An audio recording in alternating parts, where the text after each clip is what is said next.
آپ سمجھتے ہیں کہ اس وقت جب یہ ایگریمنٹس، کیونکہ خرم دستگیر صاحب جو کہ بڑے سینئر رہنما جو وزیر ہے خود بجلی کے، انہوں نے میری پروگرام میں یہ کہا تھا کہ زیادہ تر جو آئی پی پیز کے ایگریمنٹس ہیں وہ اس سال منسوخ ہو رہے ہیں، ان کے ٹینیور ختم ہو رہا ہے، اور اس وقت بھی کوئی نہیں بولا، اور سنا یہ جا رہا ہے کہ چپ کر کے ان کو رینیو کر دیا گیا، جس میں چاہے چنوٹ پاور کی بات کریں، رمضان پاور کی بات کریں، اور دیگر جتنے بھی ہیں ہپکو کی بات کر لیں۔ آپ سمجھتے ہیں کہ ہم ٹرین مس کر گئے ہیں، اور یہ دھرنا تھوڑا سا یا تحریک تھوڑی سی لیٹ شروع ہوئی؟ کوئی ہر چیز جو ہوتی ہے وہ بر وقت ہوتی ہے. پہلے میرا سوال یہ کہ پہلے ہم نے کیوں نہیں کیا، نہ کسی سیاسی ایجنڈے میں، نہ کسی مینیفیسٹو میں ہم نے ڈالا، الیکشنز میں بھی کہیں کسی کا مینیفیسٹو میں یہ چیز شامل نہیں تھی، اب کیوں؟ ایک یہ سوال، دوسرا ابھی بھی ہم نے دیر کیوں کی؟ ایکسیپٹ جماعت اسلامی، سوائے جماعت اسلامی کے.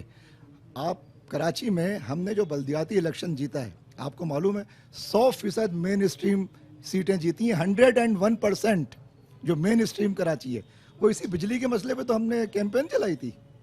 وہ تو کے الیکٹرک کا اپنا مسئلہ ہے وہاں کا، میں آئی پی پیز کی بات کروں گا. کہ الیکٹرک، ہم آئی پی پیز کو اس کے ساتھ اس پہ بات کرتے تھے. آپ دیکھیں وہ نشر نہ کرے کوئی، چونکہ دیکھیے جیسے ہی ہم ان پہ بات، حکومت ان کی، چینلز ان کے، تو جیسے ہی ان کے مسئلے پہ ہم ابھی دیکھیں، میں آپ سے یہ کہوں نا کہ جتنے میڈیا پرسنز ہیں، سارے تو چینل نہیں ہیں ان کے، سارے تو نہیں ہیں سر بڑی حد تک یہ سارے ایک جگہ سے آپریٹ ہوتے ہیں. یہ جو پاور اسٹرکچر ہے، کہاں سے ہے کہاں سے؟ میں وہ پوچھوں گا نا، حکومت کے کنٹرول میں تو سارے نہیں ہیں. پاور اسٹرکچر ایک ہی ہے. اس میں بتا دیتا ہوں آپ کو، سب سے بڑی جو نمائندگی پہ قبضہ ہے وہ فیوڈل لارڈس کا ہے. جو اختیارات پہ قبضہ ہے وہ سول اور ملٹری بیوروکریسی کا ہے. اس پاور اسٹرکچر کا پورے ملک کے اوپر قبضہ ہے. 25 کروڑ عوام پہ قبضہ ہے. یہ 1% سے بھی کم ہے. آپ کو معلوم ہے دبئی لیگز میں کس کس کے نام ہے؟ یہ پیسے کہاں سے آئے؟ آپ کے اور میرے پیسے ہیں. ہمارے بچے بھوکے ہیں اور یہ دبئی میں جائیدادیں ہمارے پیسوں سے بنا رہے ہیں. یعنی کیا ظلم کی انتہا ہے، کیا مذاق ہے. تو یہ پہلے پتہ نہیں چلتا تھا. ہم نے آئی پی پیز پہ مستقل کراچی میں بات کی ہے. ٹھیک ہے کہ الیکٹرک نمبر 1 تھا، اس کے بعد جو اس سے جڑے ہوئے دوسرے ایشوز ہیں وہ نمبر 2 تھے. ہم نے ٹرانسمیشن پہ، ڈسٹریبیوشن پہ، جنریشن پہ جتنی اس کی ڈیٹیلز ہیں آپ دیکھیں. حافظ نعیم الرحمان صاحب نے مستقل بات کی ہے. آئی پی پیز کیونکہ اس طرح سے اس وقت ایشو بنا نہیں تھا تو کوئی فالو اپ میں اس پہ بات نہیں کرتا تھا. آپ نے کی ہوگی بات لیکن ہمیں نہیں پتا، ہم نے کی ہے بات لیکن آپ کو نہیں پتا. تو یہ تو ضرور ہوا ہے. تو لیکن ایسا نہیں ہے کہ یہ اتنے بڑے اسپیکٹرم کے اوپر، اتنے بڑے لیول کے اوپر اس کو ایڈریس نہیں کیا گیا تھا. میرا سوال یہی ہے. ایشو بن گیا. اب یہ نیشنل ایشو بنا ہے. اب چیزیں سامنے آئی ہیں نا. یہاں تو انفارمیشن بھائی اطلاعات نہیں دیتے. یہ سمجھتے ہی نہیں ہے کہ یہ اطلاعات، یہ آزادی رائے، یہ عوام کا کوئی بنیادی حق ہے یا یہ کوئی میٹر کرتے ہیں زندگی میں. ان کے پاس وہ عقل ہی نہیں ہے کہ وہ ان چیزوں کی اہمیت قوموں کی زندگی میں سمجھ سکیں. تو یہ بتاتے ہی نہیں ہیں، خفیہ رکھتے ہیں. اب جب یہ چیزیں پھیلنی شروع ہوئی ہیں تو سارے نام آنے شروع ہوئے ہیں. پہلے 1 نام آتا تھا، اب 2 نام آئے، 20 نام ہو گئے، پتہ چلا 40 نام ہے اس میں. تو ماشاءاللہ 40 خاندان. 40 خاندان. پہلے 10 خاندان ہوتے تھے، اب 40 خاندان ہو گئے. ماشاءاللہ وہی خاندان ترقی کر رہے ہیں. یہاں پہ پہلے جتنے پڑھ سکتے تھے اب وہ بھی ختم ہو گئے. 90% نوجوان اس ملک کو چھوڑ کر، جو ملک آپ کو معلوم ہے جب یہ پاکستان بنا تھا ابتدائی 15 سالوں میں اس کا جی ڈی پی دنیا کے تمام ممالک سے بشمول جاپان، امریکہ، آسٹریلیا، چائنا، انگلینڈ، ان سب کے مقابلے میں جی ڈی پی پاکستان کا سب سے زیادہ 10+ تھا. اب ہمارا پاسپورٹ دنیا میں صرف 2 ملکوں سے بہتر ہے. سنا یہ ہے کہ وہ کہہ رہے ہیں یہ 2 ملک بھی ہم کراس کر لیں گے انشاءاللہ، بالکل نیچے چلے جائیں گے. افسوسناک صورتحال. لیکن میں ڈاکٹر صاحب ایک چیز اور پوچھوں گا کہ میں نے وہی بات کی کہ جب سے یہ معاہدے ہونے شروع ہوئے ہماری اکانومی کا زوال آنا شروع ہوا، اور اب تو اکانومی زوال کیا زمین پہ بیٹھ گئی. اس کی سب سے بڑی وجہ یہ کیپیسٹی چارجز کی بات کی جائے. 80% کیپیسٹی چارجز ہے جس کی مد میں ڈالرز میں پے کیا جا رہا ہے. ابھی جو ہم نے ٹرین مس کی ہے کہ میجورٹی آف یہ ایگریمنٹس ان کے میں بتا رہا ہوں کہ جو ان کے خود منسٹر رہے اور ان کے سینئر رہنما ہیں، انہوں نے تو یہ خوشخبری سنانے کی کوشش کی تھی کہ شاید حکومت یہ منسوخ کرنے جا رہی ہے، ان کو ایکسٹینڈ نہ کرے. لیکن اب یہ پتہ چل رہا ہے، کل امیر صاحب بھی یہی بات کر رہے تھے کہ شاید ان کو بھی ایکسٹینڈ کر دیا گیا دبے دبے الفاظ میں، کیونکہ کھل کے تو کوئی بات نہیں کر رہا. آپ سمجھتے ہیں کہ ہم اس کو ریوائیو کروانے کے لیے آپ تحریک تو ضرور چلا رہے ہیں، لیکن وہ پانی سروں سے جب پلوں سے گزر جاتا ہے تو اس کے بعد ہم ایک فائر فائٹنگ سچویشن میں چلے جاتے ہیں، ہم اس کا کوئی لائے عمل نہیں لے کر آتے، ہم اس کے اوپر کوئی مربوط کانسنسس ڈیولپ نہیں کرتے. پولیٹیکل کی میں بات کروں گا، باقی سیاسی جماعتیں اس میں کہیں نظر نہیں آ رہی مجھے. نہیں، پولیٹیکل لائے عمل سیاسی جماعتوں سے ہی بنتا ہے. جیسے ابھی عمران خان نے حمایت کی بات کی، ہم ان کا شکریہ ادا کرتے ہیں. انہوں نے ایک قدم اور آگے بڑھ کر کہا کہ ہمارے ورکرز جو اس کے اندر جہاں اپنا، اس لیے کہ عوام ہے، یہ تو 100% عوام کا مسئلہ ہے، ایک پارٹی کا مسئلہ تو نہیں ہے. جماعت اسلامی آگے تو اس میں آپ دیکھیں کہ ہم صرف ایک پلیٹ فارم فراہم کر رہے ہیں. ہمیں نہ کوئی سیٹ چاہیے، نہ اس کے ذریعے کوئی مفاد چاہیے. ہم چاہتے ہیں کہ اس مسئلے کو ایڈریس کر لو بس. تو جتنی پارٹیاں ہیں، اچھا یہ جو ذمہ دار پارٹیاں ہیں، خاص طور پہ جو دو فیملی انٹرپرائزز ہیں، زرداری اینڈ شریف، ان پارٹیوں کے تمام ورکر سے ہماری درخواست ہے کہ آپ اپنے، یہ آپ کی اصل پارٹی ہے، یا یہ آپ کے بنیادی ایشوز ہیں، یہ ہمارے کامن ایشوز ہیں، یہ ہم سب کا مشترکہ درد ہے، یہ ہم سب کا مشترکہ گراؤنڈ ہے. ہم ایک پیج پر ہیں، 25 کروڑ لوگ اس ایشو پر ایک پیج پر ہیں. تو اس کے لیے اگر کوئی آواز سڑک پر موجود ہے، اگر کوئی بولنے والا سڑک پر موجود ہے، پارٹی پالیٹکس کو چھوڑ دیجئے، اس سے آگے بڑھ کر اس میں سب اپنا حصہ ڈالیں. انشاءاللہ گھی سیدھی انگلی سے ہی نکلے گا، ٹیڑھی کرنے کی ضرورت ہی نہیں پڑے گی. ڈاکٹر صاحب، پاکستان کی تاریخ ہے، اگر ہم بات کرتے ہیں سیاسی تناظر میں کچھ اسپیکٹس کی طرف آؤں گا، کچھ ٹیکنیکل اس پہ آپ سے بھی بات کروں گا، کیونکہ بجلی کی پیداوار اور پیداواری صلاحیت کی بھی بات کی جائے. 24,000 میگا واٹ سے ہم آ کے 14,000 میگا واٹ پہ کیسے گزرے، ہم کچھ خاموش رہے. اس کے بعد ہماری جو کیپیسٹی ہے سسٹینیبل، وہ 15,000 میگا واٹ سے زائد کی نہیں ہے. اس وقت بھی ہم چپ رہے کہ اتنے آئی پی پیز لگوانے کی ہمیں ضرورت. پھر جس طرح انڈسٹریز لگائی جاتی رہیں، جس طرح یہ بجلی کا بندر باٹ ہوتا رہا، وسائل کی تقسیم ہوتی رہی، یہ ایک بہت بڑا سبجیکٹ تھا جس کو اگر ہم خاموشی سے سہتے رہے تو آج یہ عذاب ایک فرینکسٹائن ہمارے سروں پر آ گیا. لیکن ساتھ ساتھ ایک چیز یہ آتی ہے کہ ہم بے حسی کا شکار قوم ہیں، معذرت کے ساتھ من حاصل قوم. ہم جب تک ہمیں کوئی لیڈ نہیں کرتا، کوئی رہنما نہیں ملتا، یا ہمیں جھنجھوڑا نہیں جاتا، ہم باہر نہیں نکلتے. آپ لوگ اس وقت لیڈنگ پوزیشن میں ہیں. آپ سمجھتے ہیں کہ جو آپ کا ایک مقصد ہے یا نصب العین جس کو آپ لے کر اس وقت ایک نیک مقصد کے لیے آپ آئیں، نو ڈاؤٹ اس میں کوئی دوسری رائے نہیں ہے، عوام اس وقت ہم بشمول ہر پاکستانی آپ کے ساتھ ہے. آپ سمجھتے ہیں کہ اس کے حصول کے لیے صرف یہاں پہ بیٹھنا کافی ہوگا؟ دیکھیے، پہلی بات تو یہ ہے کہ پاکستان کے عوام بے حس نہیں ہے، پاکستان کے نوجوان بے حس نہیں ہیں. یہ بڑے عالی ظرف لوگ ہیں اور یہ بہت بڑا دل رکھتے ہیں. انہوں نے ان ظالم حکمرانوں کے لیے ہمیشہ اپنے دل کھولے ہیں. تو آپ انہیں بے حس نہ کہیں، ان کی اعلیٰ ظرفی کو داد دیں. لیکن اب ان کی جسے کہتے ہیں نا یہاں پنجابی زبان میں، کہ بس ہو گئی ہے. ڈاکٹر صاحب معذرت، جب پیٹرول 100 روپے ہونا تھا، مجھے یاد ہے میں کراچی موتن داس میں تھا اور میں اس وقت کالج میں تھا، تو ایک زمیمہ اخبار آپ کو پتہ ہے کراچی کے بڑا مشہور ہوتے ہیں، ابھی بھی چلتے ہیں. تو خبر چل رہی تھی کہ ڈالر 100 روپے کا، ڈالر 100 روپے کا. میں 91 کی بات کر رہا ہوں، اور ہم ہل گئے اور فوراً وہ زمیمہ 2 روپے کا خرید لیا. تو اس میں لکھا ہوا تھا ہونے کا امکان ہے. وہ تو ایک، یہ آپ کو پتہ نا خبریت کا طریقہ. لیکن ہم کہتے تھے اگر 100 کا ہوگا تو لوگ خودکشیاں کر لیں گے، گاڑیاں جلا دیں گے. پیٹرول پتہ نہیں کتنے کا ہوگا تو یہ کتنے کا پیٹرول، 300 سے اوپر جا کے کوئی ایک گاڑی نہیں جلائی کسی نے. کہاں پاکستان میں تو سب راوی چین کی بنسی بجاتا ہے. گاڑی جلانا مسئلے کا حل نہیں ہے. دیکھیے، 3 راستے ہوتے ہیں جب یہ ظلم ہوتا ہے نا. تو 3 راستے ہوتے ہیں. پہلی چیز یہ کہ آپ فریز ہو جائیں، منجمد ہو جائیں، قبول کر لیں کچھ نہیں ہو سکتا، یہ ایسا ہی رہے گا. وہ لوگ ظلم سہتے رہتے ہیں. دوسرا راستہ فرار کا راستہ ہوتا ہے. ملک سے باہر چلے جاؤ، خودکشی کر لو، نشہ کر لو. سمجھ رہے ہیں آپ؟ تیسرا راستہ ہوتا ہے پرامن سیاسی عوامی جمہوری جدوجہد. چیلنج کو قبول کرو، چیلنج کی آنکھوں میں آنکھیں ڈالو، اور اس چیلنج کو سیاسی طور پہ عوام کی طاقت سے، پرامن طاقت سے اس کو حل کرو. یہ تاریخ کا سبق ہے. تو عوام خود سے، دیکھیں گاڑی جلانا نہیں، عوام خود سے. میں نے مثال دی ہے. نہیں، تاریخ کا سبق یہ ہے کہ کوئی پارٹی منظم جماعت سامنے آتی ہے. ہمیں دیکھیے، میں جماعت اسلامی کے حوالے سے کہوں تو عوام نے ہماری بیٹنگ نمبر جو ہے وہ 5ویں نمبر پہ رکھا ہوا تھا، لیکن ہم نے پہلے نمبر پہ اس وقت ہم کھیل رہے ہیں. وہ بہت اچھی بیٹنگ کر رہے ہیں، میرا خیال ہے سینچری کر لیں گے انشاءاللہ تعالیٰ. تو یہ میسج بھی تو جا رہا ہے نا کہ اس ملک میں یہ پارٹیاں ہیں ہی نہیں، یہ تو لٹیرے ہیں. بقیہ ایک لیڈرشپ کی طرف اس وقت لوگ گئے ہیں. وہ لیڈرشپ تو ہے لیکن پارٹی نہیں ہے. سمجھ رہے ہیں؟ اور یہاں پہ لیڈرشپ بھی ہے اور پارٹی بھی ہے. بغیر منظم سیاسی جماعت کے دنیا میں کوئی پائیدار تبدیلی نہیں آتی. یہ تاریخ کا سبق ہے، یہ انبیاء کی سنت ہے. جب انبیاء نے اس کے بغیر کام نہیں کیا تو کوئی بھی آدمی سپرمین نہیں ہوتا. سمجھ رہے ہیں؟ ملین مارچ کی بات کرتے ہیں، میں اب ان قوموں کی مثال دیتا ہوں. وہ